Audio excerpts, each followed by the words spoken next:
UConn at Rutgers, Friday night ESPN. Marco, what should bettors be looking at? Well, the big question is, can Rutgers score enough points in this game to stay with Connecticut?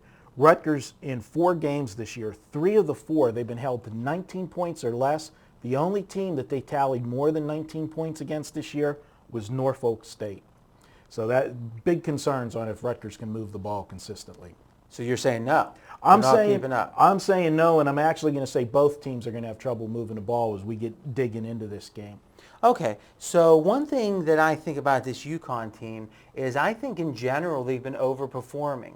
15 of 19 ATS, 15-4 ATS. This is a team, remember, the line is expectations, and this is a team that's been exceeding expectations many more times than not.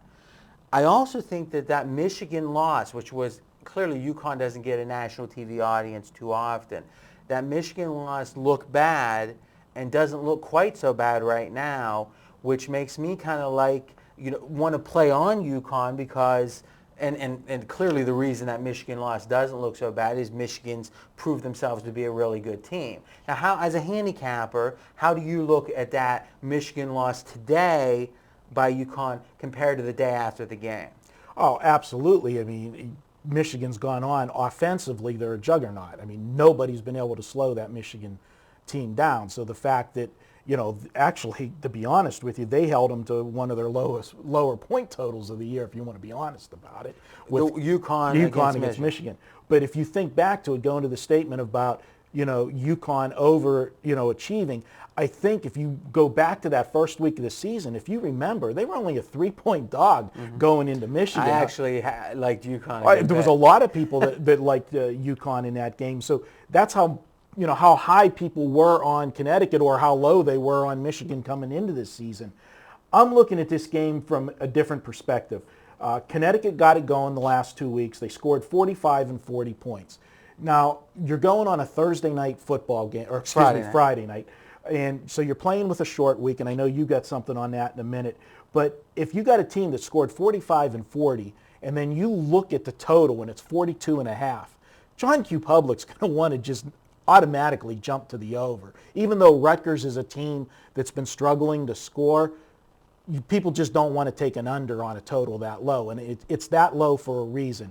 These two teams, I think, are both going to struggle offensively. Connecticut, having the short week, it's going to disrupt their routine, their rhythm.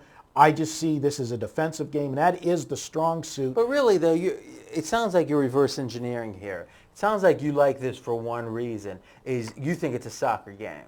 It sounds like you're saying this number's coming out where they are begging you to play over, and now you're looking, and tell me if I'm right, you're looking and saying, well, it's a short week, well, this, well, that. I could say, well, and I think it's valid, Rutgers is going to be a frenzied atmosphere at home on a Friday night game, which helps defense more than it helps offense typically, because they're going to be screaming when the other team has the ball, and all that makes a ton of sense. But really, this is a contrarian sucker type fade for you, right?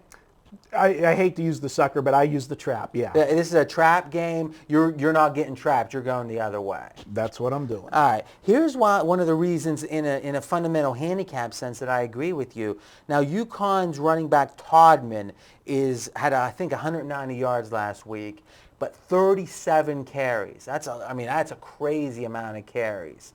Now, a short week. This is a kid. I can't believe he's going to be 100% this week. He's a big chunk of their offense. I think that also adds into the handicap on the under. Good point. I can't, it's the short week. Anything else to close? I like the game. I have it 20-14. All right, so this is your official projection. Official projection. I got Connecticut winning 20-14. Take the under. But this isn't your best bet. No, we're coming now, with it. What's your record on that?